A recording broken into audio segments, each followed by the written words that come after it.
We were we were corner kids. We were corner kids. But coming off, blaring off the speakers in mainstream was Rakim. It was Rakim. It was Public Enemy. These were the rappers that was getting mainstream play. Yeah, that's one. So it's like, for example, I wouldn't have knew who Farrakhan was if it wasn't for Public Enemy. Wow. He said, Farrakhan's a prophet that I think you ought to listen to. What he can say to you, what you want to do, right? Wow. That's where we learned who Farrakhan was. That's where we learned who Joanne Chestermore was, from listening to rap records, right? So KRS-One, You Must Learn. It's like he breaks down the whole black history in a record, right? Yeah. Right. So we were learning, but at the same time, they were swagged out. KRS-One of them had the Dapper Dan BDP jackets, right? Daddy King. They was rolling with the BDP jackets done by Dapper Dan. Rakim and Eric B had the Dapper Dan MCM suits on the album cover, right? So we were still fly, we were still corner kids, but we were conscious. You know what I mean? We were being politically oriented by the music, you know, and that's big. That's very profound. And people don't, I think that people kind of marginalize that, but that's very important. You know, the records were selling, the tours were selling out, but they said, no, we're not going to finish.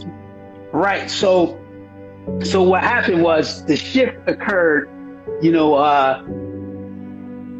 with the uprising, with the activity on the ground, because the music was orienting us politically to address racism at the institutional level. Right. So we would address these things, like, for example, you know, with Rodney King and the Aftermath, you know, we were going hard. It was like, you know, we had movements in the street. You know, X-Clan had a whole movement, Black Watch. Black Watch was a whole movement that was worldwide. It wasn't just in Brooklyn, New York. It was worldwide. That was threatening. That was very threatening. You know, we were all involved in the community on the ground. It was real activists. You know, we helped shut down apartheid South Africa. We helped shut that down. We boycotted everything that was moving any product in South Africa during apartheid. Boycotted it in their records.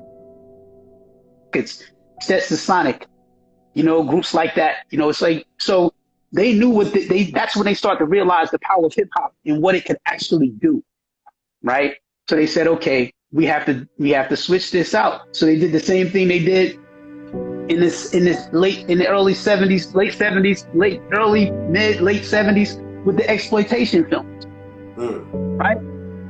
So they started flooding the airwaves with black exploitation films when black people started to come to a level of consciousness and political orientation in the 60s and 70s. So then you saw a whole line of exploitation movies, Nigga Charlie and the Return of Nigga Charlie. These were movies that they were putting out, right?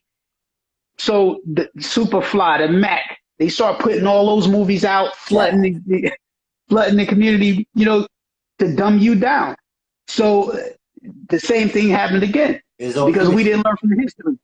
We didn't learn from the history. History teaches us what we fail to learn from history. So, you know, it was the Moynihan report in 1967. After the riots of 1967, they did a report on what was causing the young black kids in the inner cities to rebel against the system. And they said they have a high political orientation. The kids who dropped out of school had a higher political orientation than the kids who graduated. And they said that they had been oriented in a way by